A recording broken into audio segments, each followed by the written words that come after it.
Hi, I'm Bart Rust, a producer here at Forbes Breaking News, and joining me today is Congressman Kevin Kiley, representing California's 3rd District. Congressman, thank you so much for joining us today. How are you? I'm doing great. Thanks for having me. Great. Well, thank you very much for coming on. To start off, I think perhaps we want to sort of ask you about the Los Angeles wildfires. Last month there was a series of devastating wildfires that sort of ravaged Los Angeles and the surrounding area. And since there's been sort of a debate over California's wildfire management, about recovery aid, and so I just sort of wanted to get you to weigh in. What do you see? How do you see President Trump's suggestion that wildfire aid should be, or recovery aid should be conditioned, or there should be conditions on aid before it's provided to the state to disperse and handle recovery as they see? So, yeah. Yeah, well, I think President Trump's been clear that he wants to get help to the victims to support their recovery and rebuilding, and he wants to clear obstacles out of the way that might interfere with that.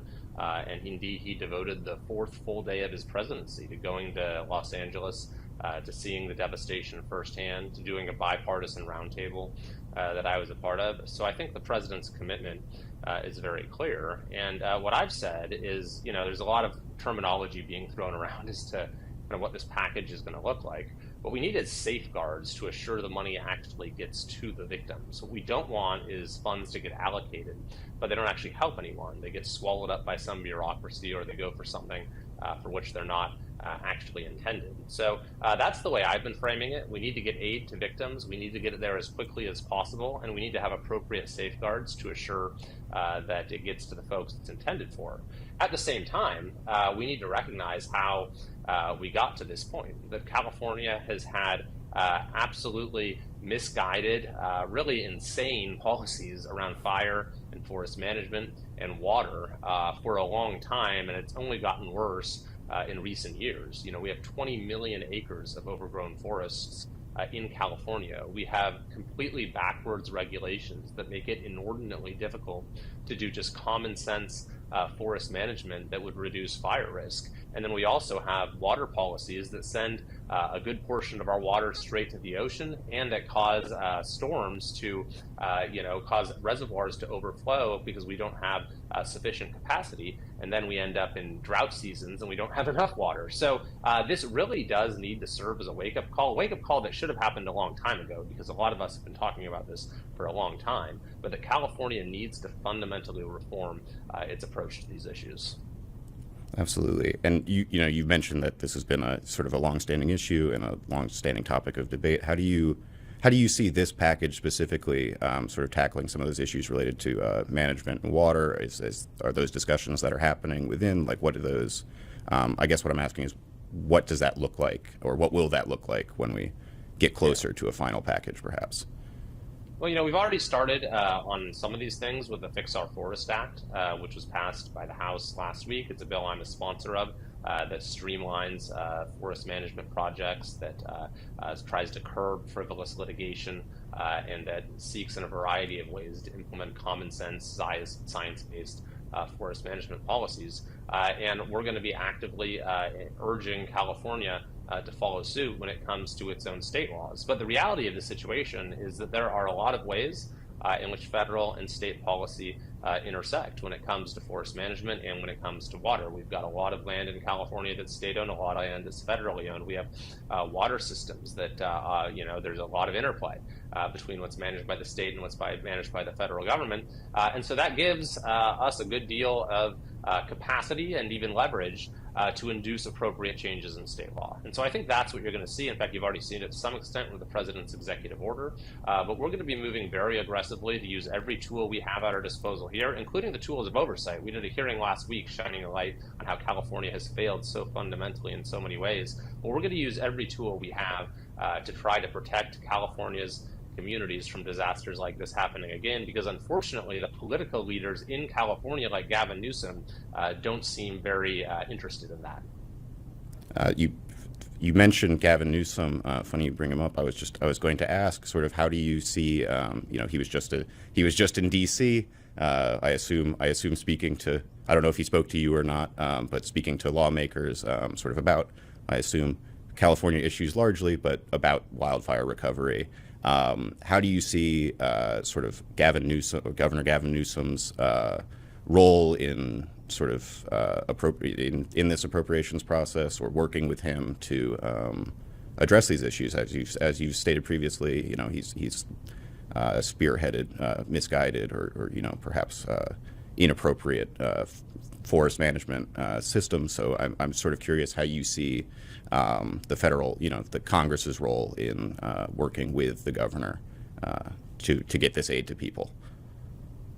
Well, just to be honest with you, right now, Gavin Newsom is the single biggest obstacle to getting folks relief in Los Angeles. He's more than welcome to come and advocate. That's his prerogative as governor. But the reality is that when he's going around saying, oh no, I've done everything perfectly, I don't deserve any blame for this, I bear no responsibility. California has had perfect water and forest management and fire policies. When he goes around saying those things and refuses to acknowledge any errors, that doesn't create a whole lot of goodwill. That doesn't go over very well here because everyone knows that it is so blatantly untrue and that California has made catastrophic mistakes in these areas. So the governor's refusal to accept any responsibility, I think, does give people around here pause, and it makes it more difficult for me as a California representative to try to advocate to get folks the aid that they need. And then at the same time, Governor Newsom, he's came to D.C. uninvited, but President Trump nevertheless was gracious enough to meet with him. But then what does Newsom do? He flies back to Sacramento. First thing he does is sign legislation to, quote, Trump-proof California, creating a $50 million slush fund for lawsuits against the Trump administration. And so when Gavin Newsom is refusing to accept any responsibility, refusing to commit the state to do better when it comes to fire prevention, and then putting a stick in the eye of the president who was gracious enough to meet with him, that is not helpful in this process of trying to get aid to wildfire victims as quickly as possible. So, you mentioned Governor Newsom's return to California and setting up lawsuits against the Trump administration. Do you see sort of Congress having any role in defending the Trump administration from those, or do you see any role in particular for the Judiciary Committee to sort of look into the practices of California that's saying, look, what the federal government is doing is no good?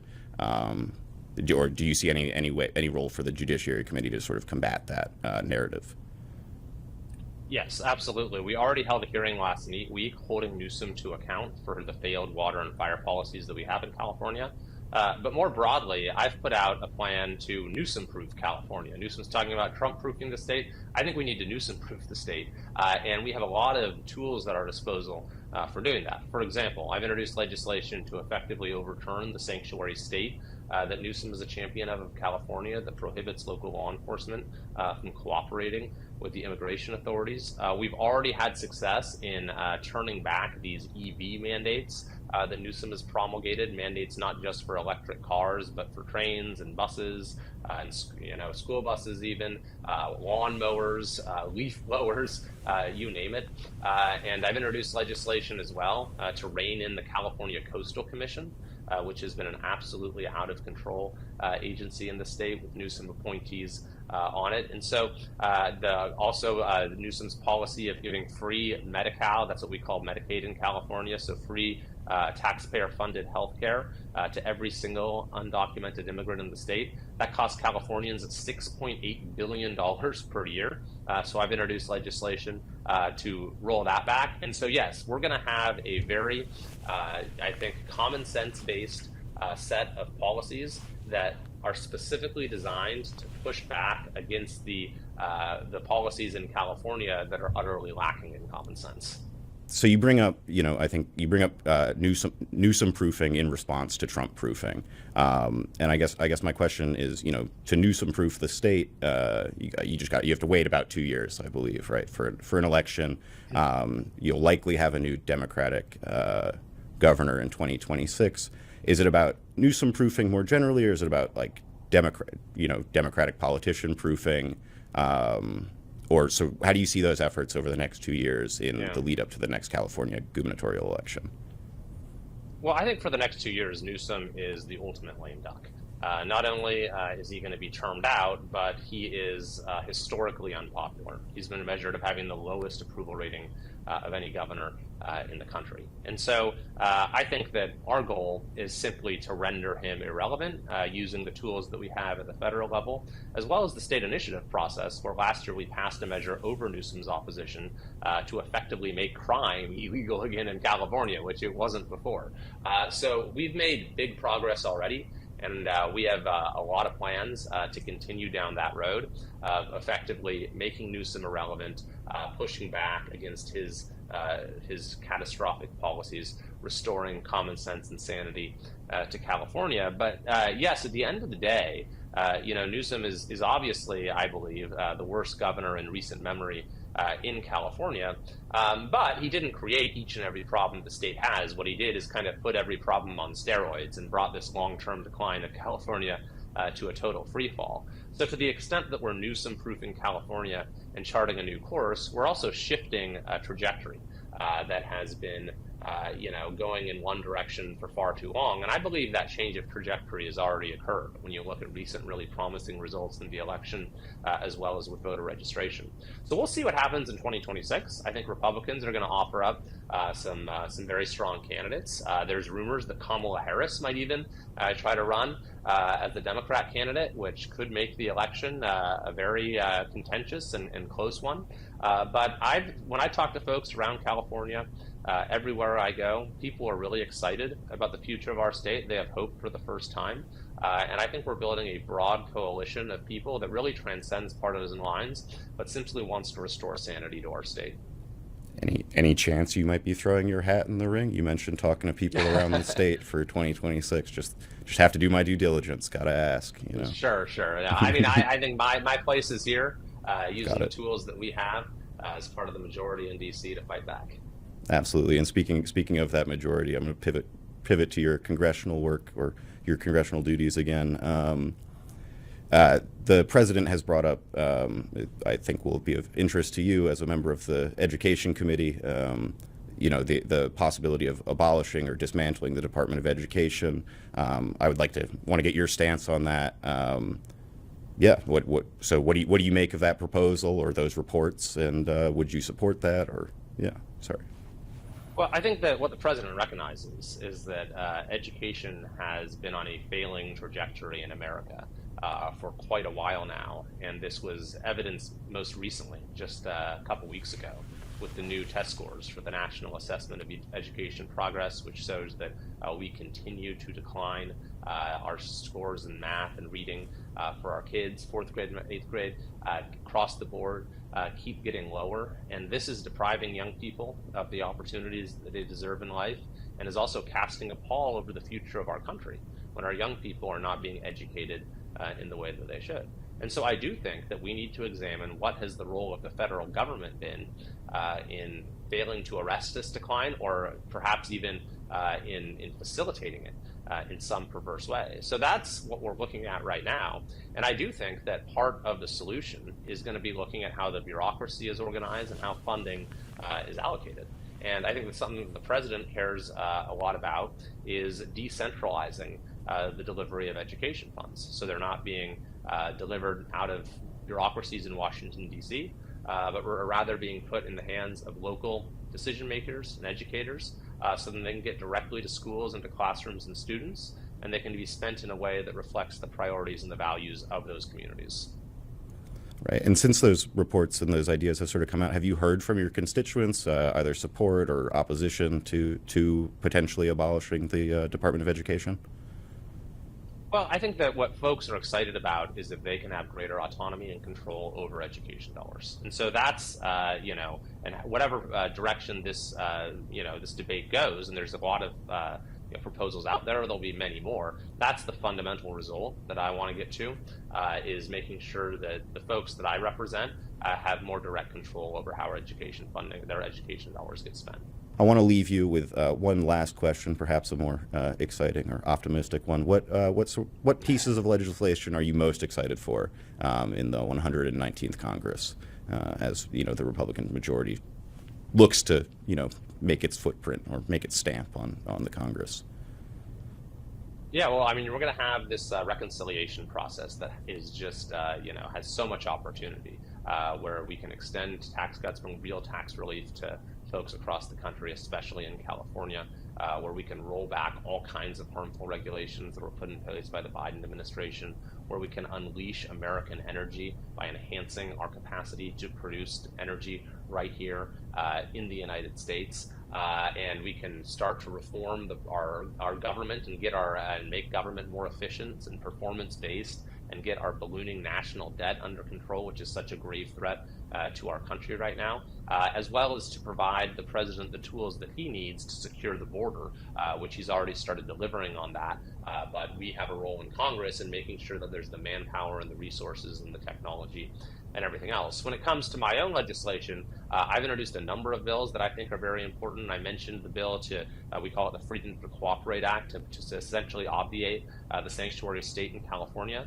I have a bill to stop the high-speed rail project in California, which has been one of the biggest public infrastructure nightmares in U.S. history. I have legislation, as I mentioned, to stop this $6.8 billion California is spending every year providing free Medi-Cal to those who are in the state illegally. Also have legislation called the New Space Age Act that I'm excited about, that's going to really remove the bureaucratic barriers that are getting in the way of companies like SpaceX and Blue Origin being able to do their launches, which is a source of great American power right now, is the fact that we are so far ahead in the space age and in the space race, and so this is going to facilitate that. So I think there's a sense in Washington D.C. right now, at least among those of us who are interested in putting the country on a better course, there's just an abundance of opportunity, and so that's why every single day right now is precious because there's so much to get done. All right. Well, Congressman Kiley, those all sound like important pieces of legislation. It sounds like exciting stuff. Thank you so much for joining us today, and have a great week. Yeah. All right. You bet. Thanks for having me.